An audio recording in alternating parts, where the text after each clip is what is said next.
back to the Philosopher's Corner. I'm Dr. Thomas Maples, and I wanted to thank you for joining me today. Today, a question was posed that I wanted to go over with you, especially around the psychology around the question that was posed to me. The question went like this: why is it so hard to do the little things that could help improve my life? And so one of the things that we take a look at in psychology is really the way that we're hardwired to adapt to our environment, whether it be our internal environment or external environment. And these two things sort of coincide with one another. I was at Oprah's 2020 Vision, and Dr. Dean Ornish actually brought attention to this construct that there's really only two things that are the basis of any form of medical or even mental health problem that we may face. And these two things are inflammation and external stress, and both of them coincide with one another. And the way that our mind is set up is really to try and help us avoid stressful situations if at all possible. Your mind has one root cause that is consistently moving it in the direction that it's trying to gear you, and that's to avoid conflict, to avoid anything that could be considered a danger. And so with this being the biological foundation of the mind, when we face stressful events in life, what ends up happening, we tend to shy away from it. And so when the question's posed, why is it so hard to do the little things that could help improve life? It's simply because these little things that can help improve your life create stress. It creates stress upon the being to move outside the equilibrium that we've found. We tend to be creatures of habit. We tend to be creatures of ritual. And with that being said, what ends up happening, we try to settle into patterns that create as little stress around us as possible. But in essence, what happens when we do that is we begin to negate the very foundational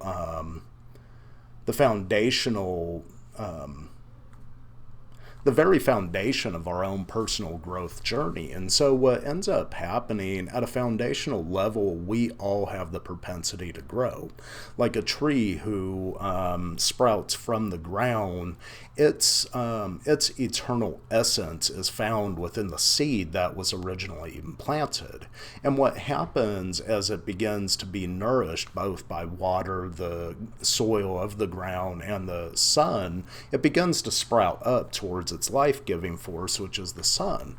And so it's really grounded in the essence of Mother Earth, yet it aspires towards the sky, which is this life-giving force of the sun, which in traditional circles has been considered a masculine aspect, where the earth has been considered feminine.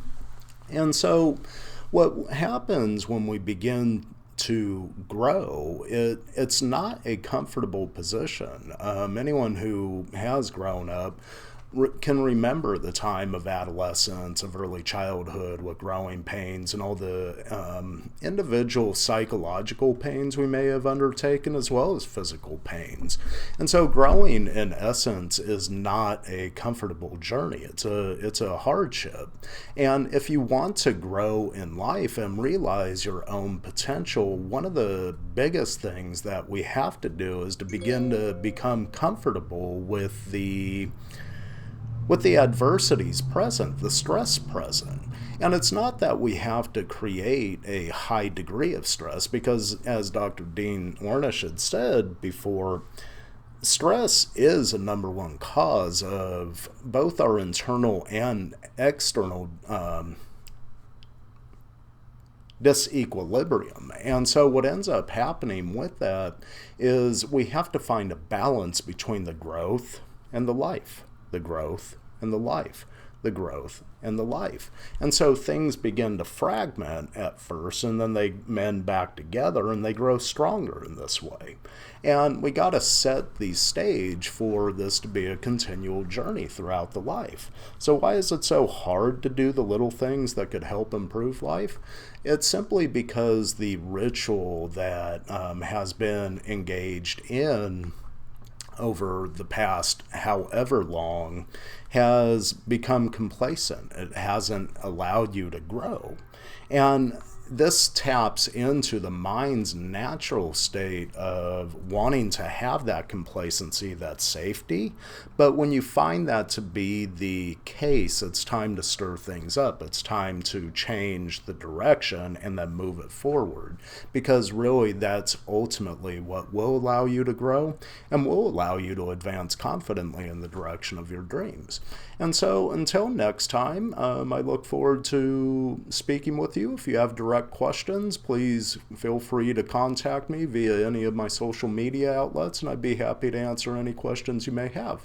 So until the next time, I wish you peace, and I hope that you all develop the capacity to believe and achieve and to advance confidently in the direction of your dreams. Thank you.